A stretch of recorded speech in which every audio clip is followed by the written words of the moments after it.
আপনারা জানেন যে একটা শান্তিপূর্ণ নির্বাচনের মধ্য দিয়ে জাতীয় সংসদ নির্বাচন অনুষ্ঠিত হয়েছে। এই নির্বাচনে যারা জাতীয় সংসদ সদস্য হয়েছেন বাংলাদেশ জাতীয়তাবাদী দল এবং অন্যান্য জোটের শরিক বিন্দু আগামীকাল সকাল 9:30টায় আমরা সেই শপথ গ্রহণ অনুষ্ঠানে যোগ দেব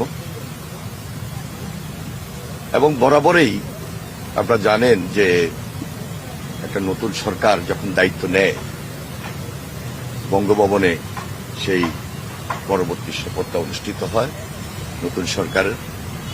কিন্তু এবার একটু উন্মুক্ত পরিবেশে এবং সাধারণ মানুষের সামনেই জাতীয় সংসদের দক্ষিণ প্লাজায় এই শপথ অনুষ্ঠানটি অনুষ্ঠিত হবে। এই ব্যাপারে আমরা সর্বাত্মক সহযোগিতা করছি, সমন্বয় করছি দলের পক্ষ থেকে।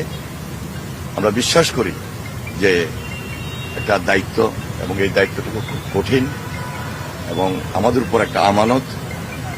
এই আমানত অবস্থান থেকে আগামী দিনে জনাব তারেক রহমানের নেতৃত্বে আমরা নতুন সরকার গঠন করব এবং জনগণের পাশে থেকে এই আমানতটুকু যেন আমরা রক্ষা করতে পারি মহান আল্লাহ তাআলার কাছে শুকরিয়া আদায় করছি এবং সকলের আন্তরিক সহযোগিতা কামনা করছি ইনশাআল্লাহ। দেখুন, এই ব্যাপারে তো ইতিমধ্যে জুলাই সনদের ব্যাপারে একটা হা না ভোট হয়েছে এবং সেখানে হা জয়যুক্ত হয়েছে।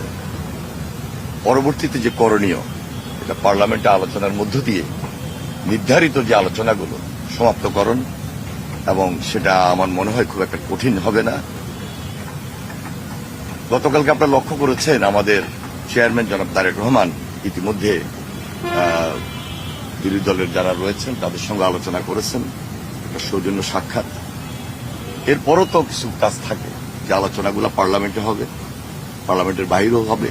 সে আলোচনা করার মধ্য দিয়ে একটা সমন্বয়ের মাধ্যমে সবকিছুকে সম্মান এবং শ্রদ্ধার জায়গা রেখেই আমরা সমাপ্ত করব ইনশাআল্লাহ। 13টি দেশ ইতিমধ্যে তাদের প্রতিনিধি আসবেন, কোন দেশের প্রধানমন্ত্রী আসবেন, কোন দেশের পররাষ্ট্রমন্ত্রী আসবেন, স্পিকার মহোদয়রা আসবেন এবং অন্যান্য যারা আছেন ডেলিগেট হিসাবে তারা অংশগ্রহণ করবেন।